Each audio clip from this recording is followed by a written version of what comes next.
This presentation will explore emotional intelligence and coping skills for student athletes.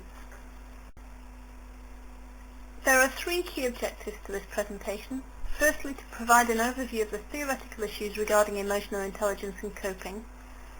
Secondly, to demonstrate the use and interpretation of emotional intelligence and coping measures. And finally, to apply coping and emotional intelligence interventions with a sample of volunteer student athletes, evaluating the efficacy of these. The first objective is to provide an overview of the theoretical issues regarding emotional intelligence and coping. So with emotional intelligence, starting with a development program, if emotional intelligence skills help create success, and if emotional intelligence can be improved, then we could help clients succeed by helping them improve their emotional intelligence skills, and importantly, we can enhance our own emotional intelligence skills.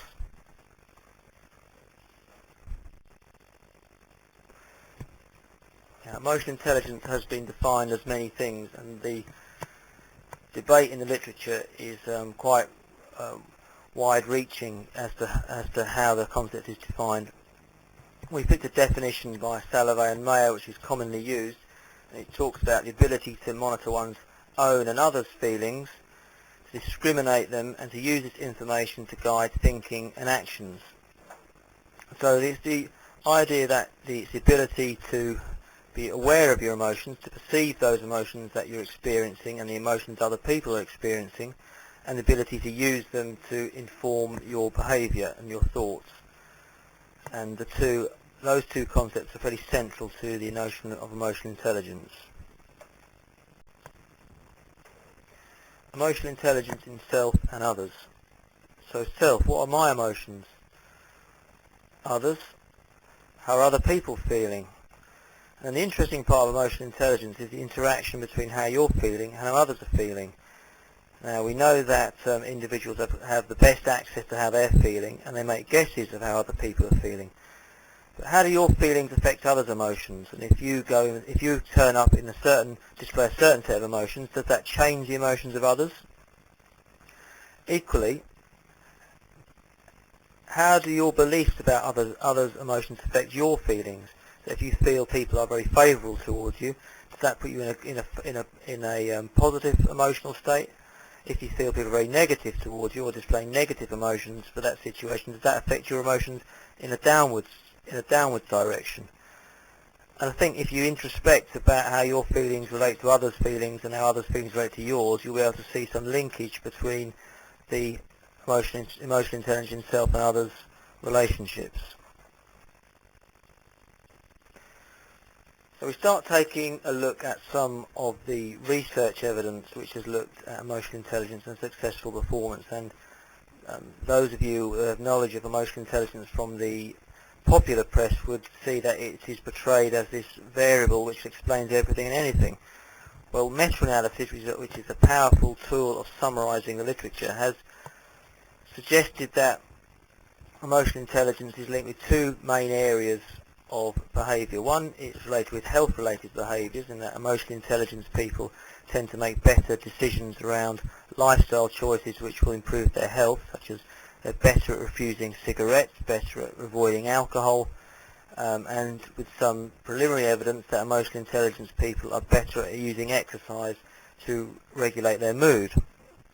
More of the research has looked at, in business settings, in performance variables, a whole variety of different performance variables to do with performance on the job in industry, to some peripheral research in sport, which has looked at various different ways of looking at sport performance. But the general trend is that emotional intelligence tends to link with good health decisions and performance.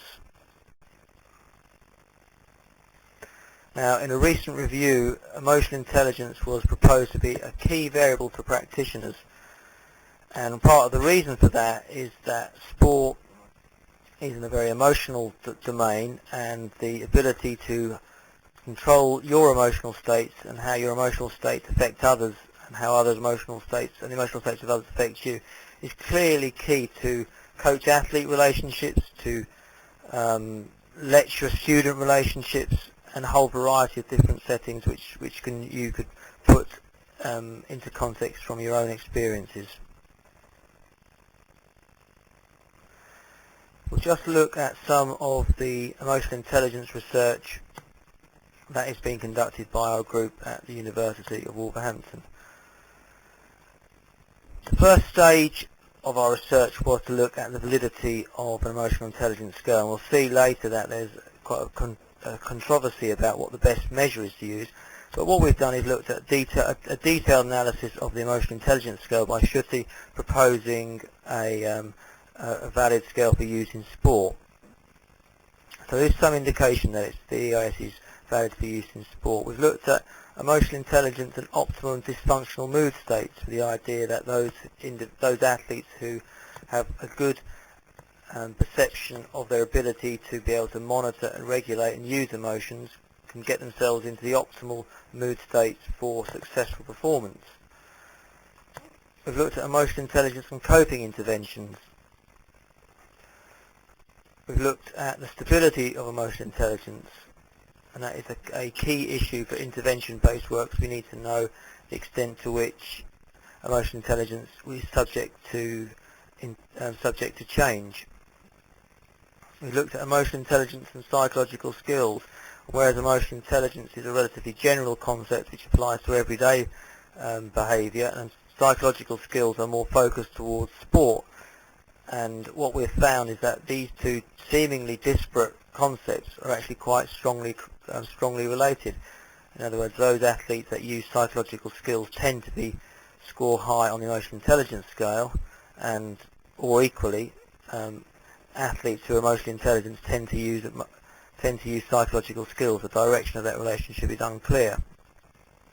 And we've also looked at the relationship between emotional intelligence and mental toughness, with a similarly positive relationship in that mentally tough athletes also report being emotionally intelligent and vice versa.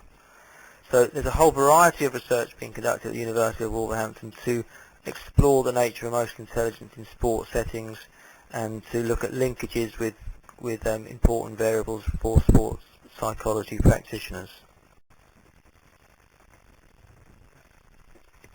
Okay, so we'll take a look at coping now. Coping was defined by Lazarus and Folkman, who are two key researchers in this area, as a process of constantly changing cognitive and behavioural efforts to manage specific external and or internal demands or conflicts which are appraised as taxing or exceeding personal resources. Research indicates that student learning can be enhanced by not only understanding the ways in which students appraise a stressor, but also how they cope with that. We've got an example here taken from a student athlete. Stress can become a chronic stressor, and here you have an example of that. You've got an athlete saying, I think in the last year, pretty much every day I've been tired. I just feel tired all the time. You're tired for college and it makes it difficult. I can't fit all my training in every week because I've got other stuff to do, plus pressure from my friends to go out with them and work from college to do. So student athletes have an awful lot of pressures pulling on their resources, and this in itself can create stress, which over time can become more significant in terms of its impact on their functioning. Coping itself is quite a complex phenomenon. It's multidimensional because there are many strategies that are involved. The combination of coping strategies that are used can vary at different times of a stress transaction, so leading up to a stressor, during it, and then on reflection. There's no simple style. Individual variation will be seen. It is a process. It is a transaction between the environment and the person. And one of the things that we need to look at as well is coping effectiveness, because we may be engaging in coping strategies, but that doesn't necessarily imply that they work. The most commonly used theoretical model of stress and coping is the transactional model of stress. This was formulated by Lazarus and Folkman in 1984, and this is a model that's been utilised in the sport coping literature. It essentially suggests that stress and coping are influenced by a range of personal and situational factors, So it's highly idiosyncratic because people's personal and situational factors clearly vary amongst individuals. So you'll see differences not only in the appraisal of stress, but the coping strategies utilised in managing them. If we look a little deeper at the model itself, appraisal has two subcomponents. Primary appraisal essentially is an assessment of what does this mean for me, and you will get coping responses if it's appraised in one of three ways. Firstly, there's harm or loss, so there's already been damage incurred, whether that be a loss of time or some sort of a resource. Threat, in that there's an expectation of future harm. And finally, challenge, where this could be a positive thing. It's not necessarily a negative event that causes a stress reaction, and this might be an opportunity to achieve something, personal gain, points, rankings, grades in an exam. With those three appraisals, you'll then get coping responses. So this is a secondary appraisal. Do I have the resources to deal effectively with this particular challenge or stressor? And can I implement them successfully?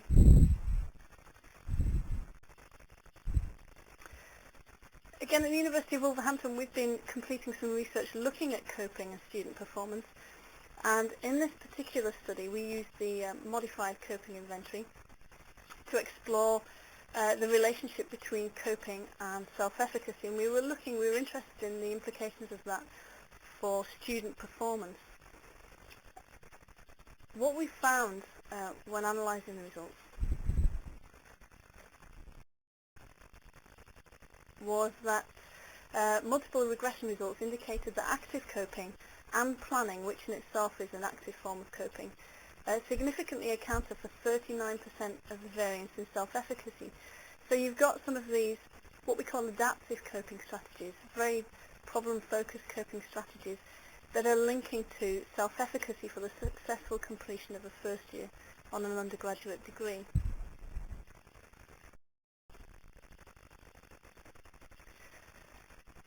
On further analysis, we then found that the self-efficacy scores taken at the start of the course could correctly classify 81.3% of students that withdrew. So this is quite a powerful tool, an early diagnosis tool, if you like, for identifying those students that we may wish to work with in order to enhance their coping capacity, ultimately their self-efficacy towards successful completion of their first year. We actually implemented intervention strategies that were designed to develop self-efficacy, and that was particularly through the development of active coping, planning and organisation tasks, so on and so forth. Okay, in the following task then, we're going to watch some footage, some DVD footage of a high-profile football manager. As you're watching the footage, which lasts approximately 10 minutes, there's a few questions we'd like you to consider. Firstly, when watching the video, which stressors, or what are the stressors that are evidenced in the events that unfold? Ian, the manager, what are his emotional consequences in response to these stressors, and how does he evidence them? When we look at Ian's family, what are their emotional consequences? And again, how are these evidenced? And then when we look at the coping strategies, what coping strategies does Ian evidence? And what coping strategies are evidenced by his family? And then finally, how does stress, emotions and coping appear to interact as the scenes unfold? So we move on to Objective 2 to demonstrate the use and interpretation of emotional intelligence and coping measures. So we'll look at an overview of emotional intelligence-based measures. There are performance-based tests, which there is an objective right and wrong answer, where the person does a whole series of tests and they are scored seemingly objectively. There are issues with those we'll come to later. The second is self-report measures, where the person reports the belief that they are able to monitor their own emotions and the belief that they're able to monitor others' emotions. And we'll look at some of the issues of those later too. But when we look at the relationship between performance tests and self-report measures, they are actually quite weakly correlated, surprisingly, given that both of them are supposed to be measuring emotional intelligence. But it's suggested that the beliefs in your ability and the actual ability actually completely different aspects of emotional intelligence. And it's logical that someone might have a strong conviction or strong belief that they are very emotionally intelligent, but their objective scores are quite low. In other words, they're using information that others wouldn't agree is the emotionally correct decision. But what it is, it is certainly a potentially confusing aspect of the emotional intelligence literature, and it's worth, when you're looking at any study that has assessed emotional intelligence, to work out whether it is a self-report measure, which is assessing their beliefs, or it's an ability measure, which is a test, a score, a performance test where there's no objective criteria to actually get the right answer.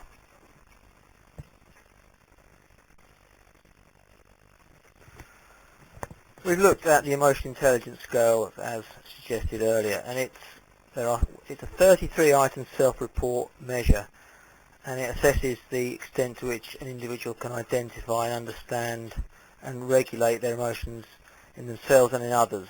And there are longer versions of this available, but they typically include more reverse scored items. But we've been using a 33-item measure, and you'll be completing a 33-item measure which runs alongside this presentation.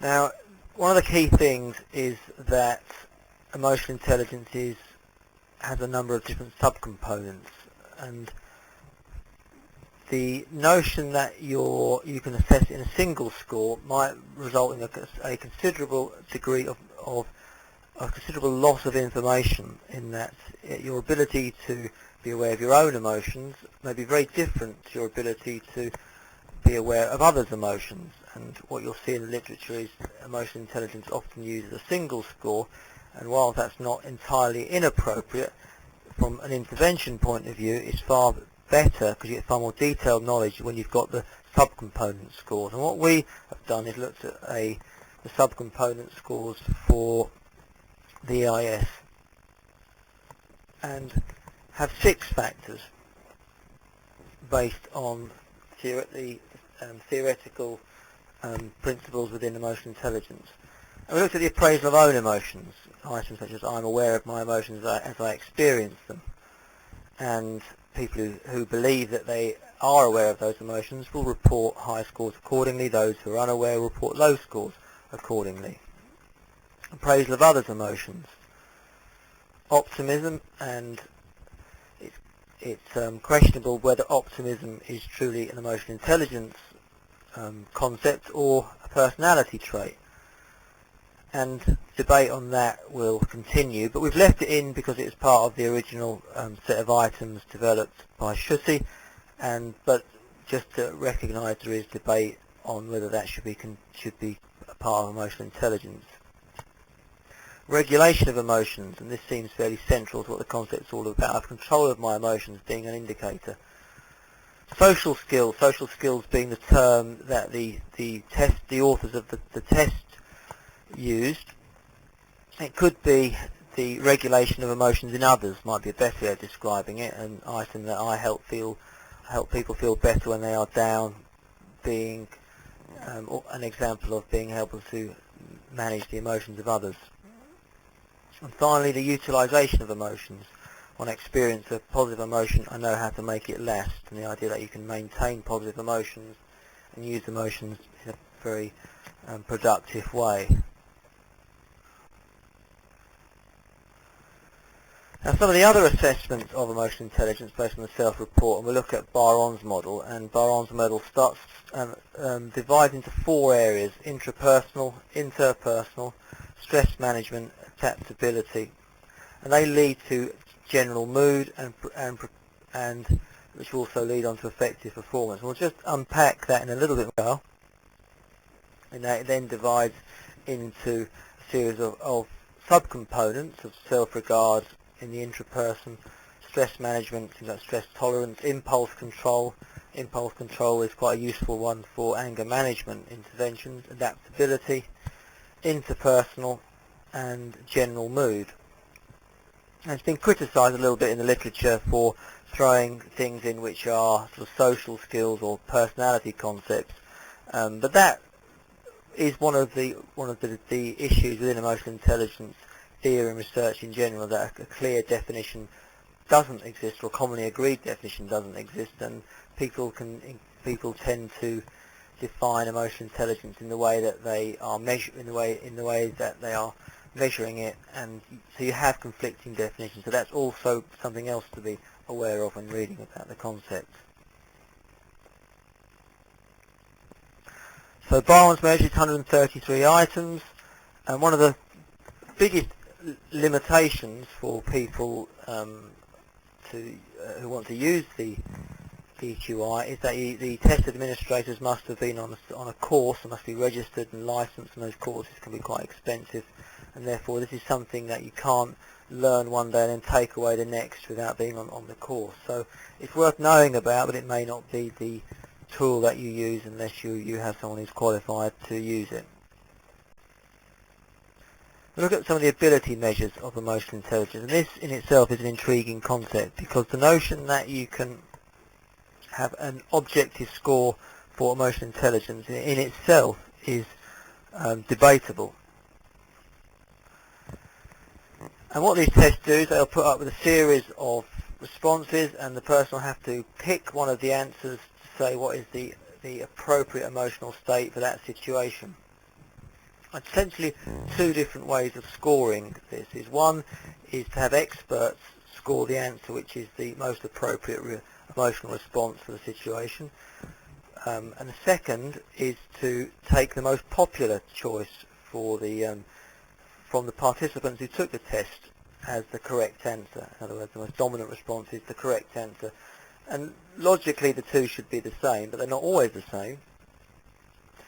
And one of the issues raised with performance-based tests is that the extent to which someone can objectively rate the emotions of others when they have actually no insight to the emotions of others, and which in essence is one of the supposed problems with these type of tests, because they have actually no access to what the emotions of others are, and they make guesses on them, and by not having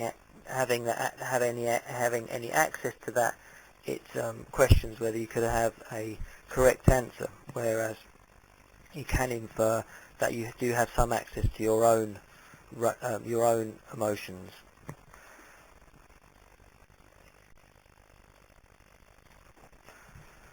There are several scales that will do this. One is a Mesquite, and this is 141 items. It does take quite a long time to score. There is a much larger 400 item version of this tool. It takes even longer, of course, to score. It's got reasonably good test-retest correlations. It does behave like a performance test, in that you get similar scores across two different completions, and therefore it can provide some useful information.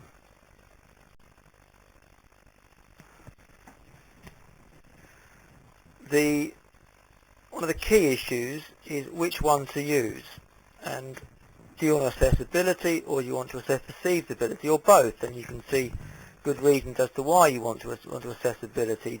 Do people in stressful situations, can they recognise when other people are experiencing stress? Can they recognise their own stress? Can they make correct decisions, and decisions which would be favourable to experts or favourable to the majority of people in that group? Or is it that their perceived ability is the key factor? Or do you want to assess both? And if you had enough time, and it might well be theoretically useful to assess both, and practically useful it could be to assess both, and in the end you'd want perceived ability and performance related scores to match up.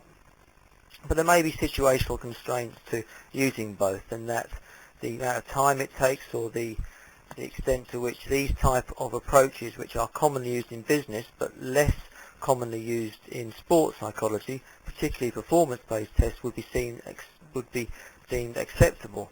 So it's probably best to select the approach which suits the purpose of your work, and if your work is designed to improve people's beliefs that they can manage their own emotions, and it's likely that you would be using a perceived ability test.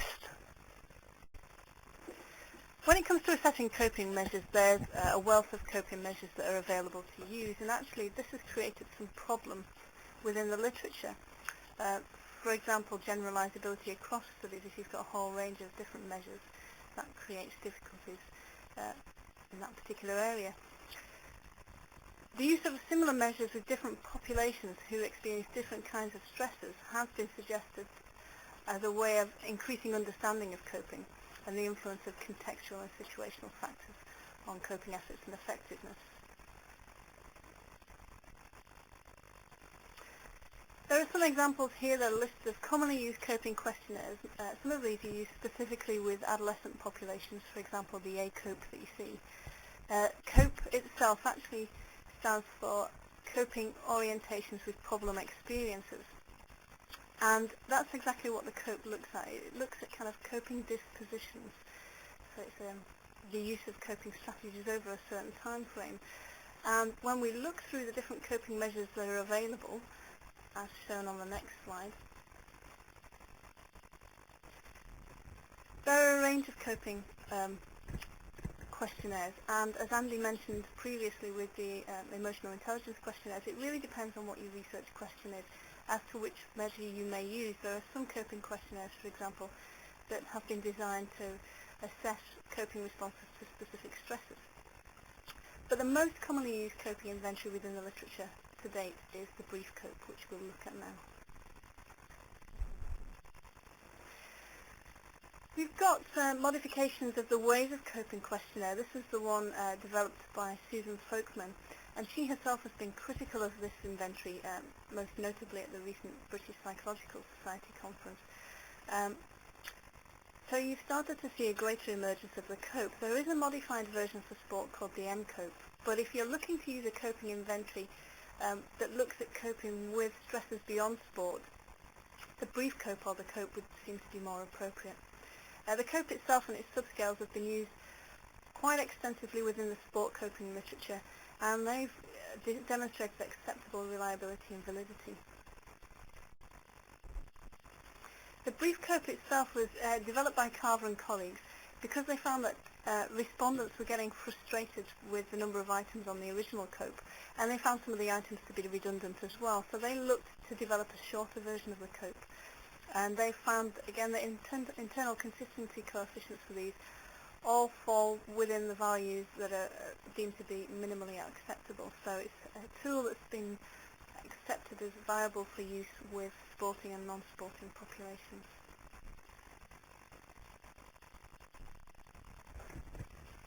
Okay, task 2. What we're going to do within the following task is we're going to evaluate and interpret emotional intelligence and coping inventories. We'll already ask you to complete a brief coping and emotional intelligence scale, but you'll be doing that if you haven't already done so. We'll ask you to calculate the scores for the subscales within the inventories. Then we want you to look at the scores. To what extent do they fit within your own views or perceptions as to your emotional intelligence or your use of coping strategies? What are the strengths and limitations of the two measures for the brief COPE and the EIS? Where do the difficulties lie in completing them? What's the face validity of the measures? And then we'll review your thoughts on this.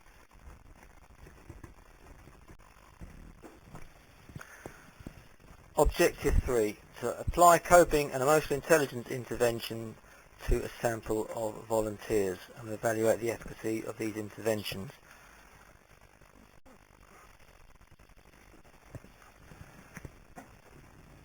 A nice quote related to emotional intelligence: no one can change your feelings, you make your own feelings by what you tell yourself.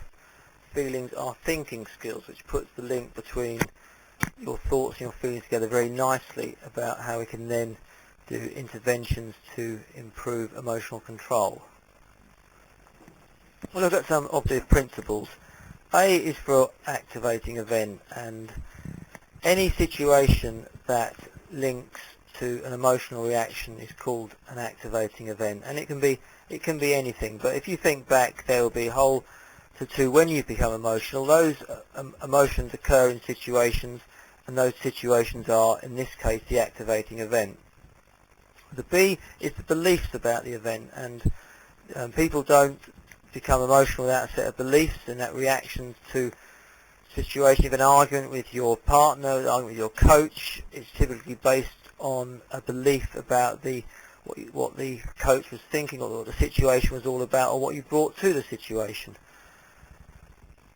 And you can question these beliefs, and these beliefs are something that are not fixed in stone, and therefore, as part of the interventions which would work, which will evolve, is that some of these beliefs about the event, if they can be changed, then what follows from that is the emotional responses to those situations may not occur in the way that you have conditioned them in. In other words, your beliefs about the event have conditioned emotional responses which you may not want to be occurring. So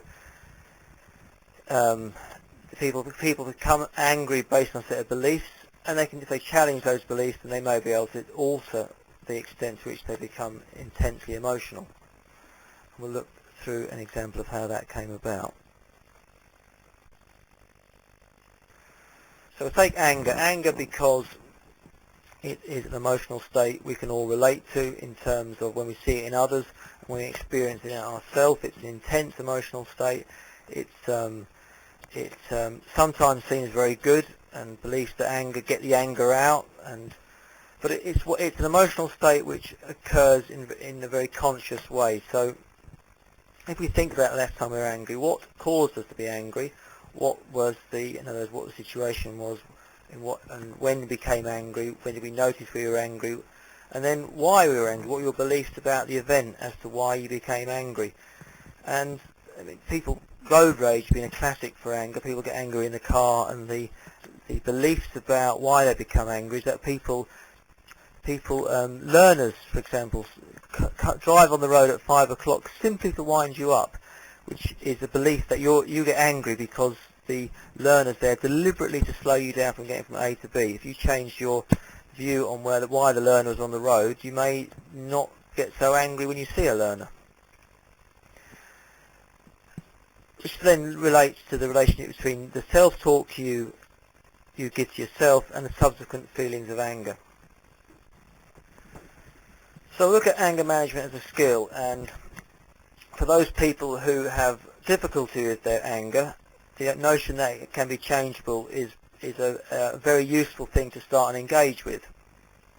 I'm going to look at it in through 5 steps. One is tuning into what is anger is all about, and some of the early symptoms of anger. And anger tends to be an emotional hijack, where you're feeling relatively calm one moment, and then the next moment you're not, and there's massive physiological changes that occur with that. Second, looking to calm down when we're starting to feel anger, using self-talk to change our beliefs about the situation. Thinking of some of our options, and then fairly key to this approach to emotion regulation, but also key to almost all intervention strategies, there has to be some sort of reward, so that you are conditioning yourself and conditioning the thoughts so that you anticipate situations where you may become an emotion which you want to avoid experiencing, and you've conditioned a new way of interpreting that situation. So when you become angry, and when are the symptoms of anger first being noticed? And there will be physical symptoms that accompany anger, and they may well occur before you really blow into full rage. And just working through those and identifying where they are, the earlier you can identify the emotional hijack, the better. And some of those symptoms, I'm sure most people have experienced when they're about to get angry, or during a full-blown rage of anger. But there's nothing new in those sets of feelings. Some of the points of calming down. Potentially harmful myth, get the anger out. Well, the notion that getting the anger out might be beneficial to you may not be very beneficial to those around you, and it's thinking of what the most appropriate way to deal with any situation is at any one time. But explosive outbursts rarely are functional in social situations, and even in sport, where we have proposed that anger might be quite effective. It's usually very, very low levels of anger, and not the sort of anger which is noticeable in terms of explosive outbursts. Typically, anger is associated with losing control and making more hostile and more aggressive. So certainly the idea is to get anger under control, to be able to be in control and to be able to manage those manage those sets of feelings. And there's again a series of commonly used techniques that people can use, typically addressing the physical symptoms, but which also seek to get the mind or thoughts under control.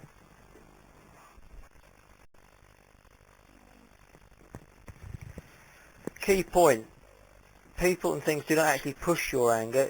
It's your interpretation of situations, your beliefs about situations which have allowed you to react, and those are subjective, remember, and you choose to react or choose to respond to those frustrations, and they are set to, that's a choice that you make, and it's being aware that you have made a choice, and allowing the anger to escalate can actually lead you to get into a state of anger which is uncontrollable.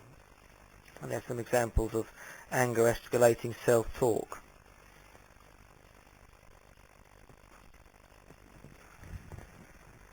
So then considering what the best behaviour options are. Once you've got the anger into a position where it's no longer an emotional hijack, you can then start to work out what works best for you. And what you'd have seen from the video was a very nice example where someone physically hadn't got the anger under control, but behaviourally had chosen to do something different, and therefore wasn't expressing the same degree of frustration that you saw prior to the intervention. So had learned behavioural techniques to actually not display emotions and emotion of anger, which was beneficial to those around him. Delaying action, trying to reprogram your thoughts so that you don't have to explode in a way that typically is unhelpful in most social situations. Step 5, if you have managed to anticipate the anger, you have managed to keep it under control, you need to congratulate yourself. What you have to remember is that skills require practice. These are habits people get themselves into. So people get themselves angry because it's a habit they've got themselves into when they've met a source of frustration, and what they have to then teach themselves is to choose an alternative option to getting angry. If we have a look at the coping literature, specifically related to coping interventions, there's a wide array of different approaches to coping interventions, as in the specific interventions that are utilised. However, they have a common format, and the format that's been identified by Baker is providing a rationale for the programme as a starting point, modelling or demonstrating the procedure of a coping intervention, whatever that may be, for example, time management, having the individual rehearse or practice the skills that have been modelled or demonstrated, and then finally motivating the participant to transfer learning via self-directed activities, and that's transferring it across different situations. So for example, with our student athletes, it's applying them not only in an academic context, but in a sporting context, social, and possibly a work context as well. And it's looking at strategies for maintaining adherence to the new coping behaviours. Because ultimately, these coping interventions are intended to either prevent them from experiencing stress or lessening the effects of the stressor. So if we look a little further at the coping interventions that have emerged in the coping literature, appraisal is a key aspect of the coping process. We've talked earlier about primary and secondary appraisal. So that's got to be central to any coping intervention. And that's why you see any coping intervention has a cognitive component that is usually incorporated within that. So it's looking at reappraising stressful encounters and developing an alternative interpretation of those. Again, we've already talked about Lazarus and Folkman's work in the transactional model of stress with the primary and secondary appraisal, and so many of the coping interventions that have been developed to date have been built around this particular model. And that is looking at, firstly, that appraisal process. What does this mean for me? But it's also trying to take into account the personal and situational factors that an individual is faced with, and this in itself is why you see considerable variation in coping interventions that exist, because you must take into account the kind of stressors that an individual may encounter and their various personal factors such as their age or their gender as an example. So we've established that the process of many coping interventions are very similar, and this can be applied to emotional intelligence interventions. So for the purpose of this workshop, we're going to take a three-stage approach to devising and implementing an intervention. Stage one is the preparation for change. Now this can include aspects such as providing a rationale for change in emotional intelligence or coping behaviours, assessing current behaviours, both coping and emotional intelligence, so looking at self-awareness, regulation of emotions and so on and so forth, and then working with the individual to identify and agree areas that could or possibly should be targeted for change. Stage two is the training stage, and this is where we bring in the modelling or demonstrating the procedures or the skills that you're going to be working through, and then having the participants or the individuals rehearse or practice these skills. Then finally in stage three, it's looking at the transfer and maintenance. So again, this is the transfer of these skills across different domains, so education, sport, so on, and motivating the individual to maintain these new behaviours long term.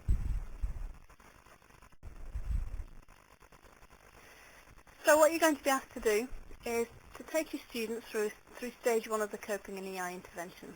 So you'll be looking at their scores on the brief cope and the emotional intelligence scale. We'd like you to discuss these scores with your students, use prompts and probes, to what extent do they agree with the results of the questionnaires, what explanations do they have for the findings, which areas do they perceive as in need of development, and then select one of the coping packs that are on offer and work through these with your students. We'll then come back, having had some time to work through the packs, and we'll review them in terms of their strengths and their limitations and what the issues are for their continued implementation and generalisation. Okay, so as we've worked through the coping and emotional intelligence interventions, what's hopefully being demonstrated is that there is overlap and interrelationships between coping and emotional intelligence. The literature to date is starting to show, it's starting to appreciate this relationship, and it's identifying the fact that emotional intelligence is influential not only over the selection but also the implementation of coping strategies. As an example, research indicates that higher emotional intelligence is linked with adaptive coping, whereas low emotional intelligence is linked to poor or maladaptive coping. It's been suggested that those individuals with higher emotional intelligence cope more successfully because they accurately perceive and appraise their emotional states. And because of this, they know how and when to express feelings and have effective strategies for regulating their mood states. Now, Lazarus once said that where there's stress, there's emotions, and it's generally acknowledged that in order to manage a situation, that the emotions have to be controlled and regulated appropriately. So you see the link here now between the coping and the emotional intelligence, and actually a lot of coping strategies are classified. The two early classifications of coping strategies were problem-focused and emotion-focused coping. So again, you see the importance of emotional intelligence for the coping process.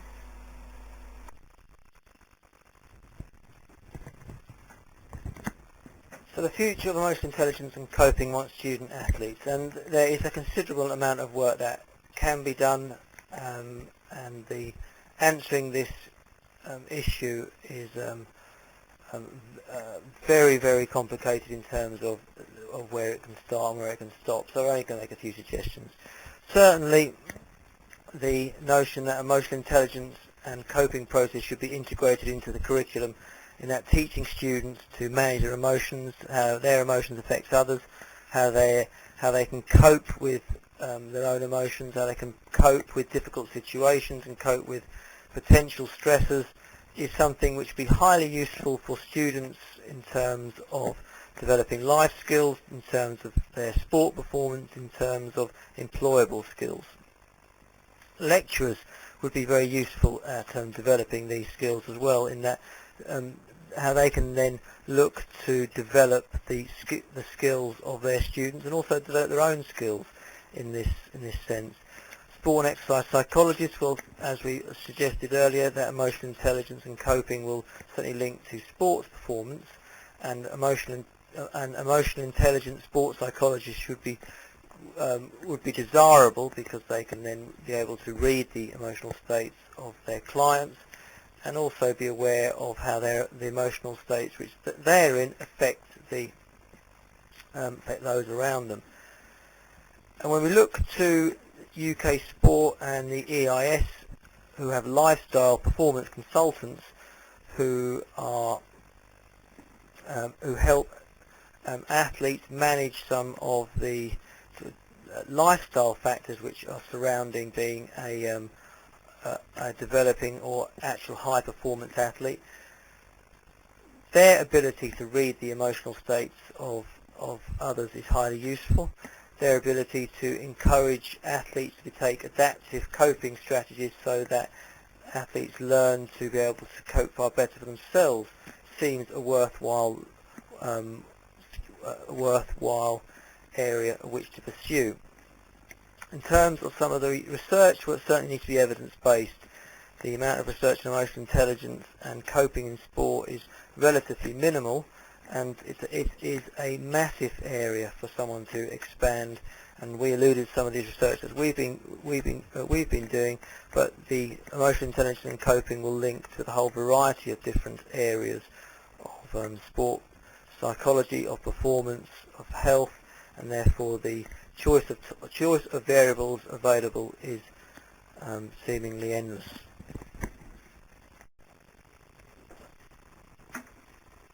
How many psychologists does it take to change a light bulb? Don't know. The light bulb must want to change.